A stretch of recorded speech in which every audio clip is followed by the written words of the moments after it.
Praise the lord. అందరికీ వందనాలు. ఈరోజు దేవుని వాక్యమును జాగ్రత్తగా అర్థం చేసుకొని ఈ క్షణమే మీరు ఆచరణలో పెట్టగలిగితే దేవుని గొప్ప కార్యాన్ని మీలోను మీ కుటుంబంలోనూ చూస్తారు. ఈ వీడియోని పూర్తిగా చూడండి. అనేక మందికి దీవెనకరంగా ఉండుటకు షేర్ చేయండి, సబ్స్క్రైబ్ చేయండి, లైక్ చేయండి. ఈరోజు దేవుని జీవవాక్యము హెబ్రీయులకు రాసిన పత్రిక 11వ అధ్యాయము 6వ వచనము. విశ్వాసము లేకుండా దేవునికి ఇష్టడై ఉండుట అసాధ్యము. Hebrews chapter 11 verse 6. Without faith it is impossible to please him. ప్రియ సహోదరి సహోదరుడా, ఈరోజు నీవు అవినీతి బంధకాల నుండి విడుదల పొందాలని ఆశిస్తున్నావా? కృపలో బాగా ఎదగాలని కోరుకుంటున్నావా? అలాగైతే నీకు కావాల్సిందల్లా క్రీస్తు పైన నిజమైన స్థిరమైన విశ్వాసం. విశ్వాసం అంటే దేన్నంటే దాన్ని నమ్మడం కాదు, అది దేవుణ్ణి మాత్రమే నమ్మడం. ఆయన వాక్యాన్ని నమ్ముతూ ఆయనపై ఆధారపడడం. అంతేకాదు, విశ్వాసం ప్రార్థనకు జన్మనిస్తుంది. ఎప్పుడైతే నీలో నిజమైన స్థిరమైన విశ్వాసం ఉంటుందో నిన్ను ప్రార్థన చేసే వ్యక్తిగాను, దేవుని కృప పొందే వ్యక్తిగాను మారుస్తుంది.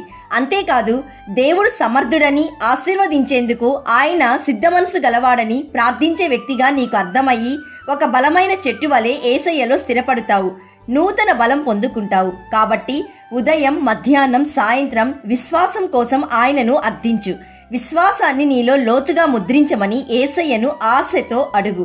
So my dear friend, glory in his holy name. Let the hearts of those who seek the lord rejoice. Seek the lord and his strength. Seek his presence continuously. కాబట్టి విశ్వాసమును బట్టి హేబేలు, హానోకు, నోవాహు, అబ్రహాము ఇంకా అనేక మంది భూమి మీద పరదేశులుగాను యాత్రికులుగాను ఉండి శ్రేష్టమైన దేశమును అనగా పరలోక సంబంధమైన దేశమునే కోరుకున్నారు.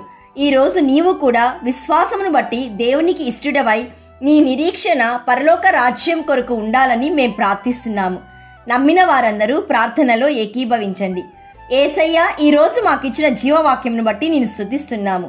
తండ్రి, మా మనస్సులో సందేహింపక నీ యందు నిజమైన విశ్వాసంతో జీవించులాగును సహాయం చేయండి.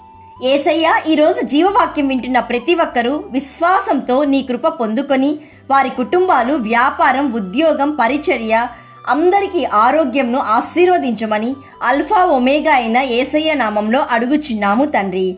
ఆమెన్. God bless you.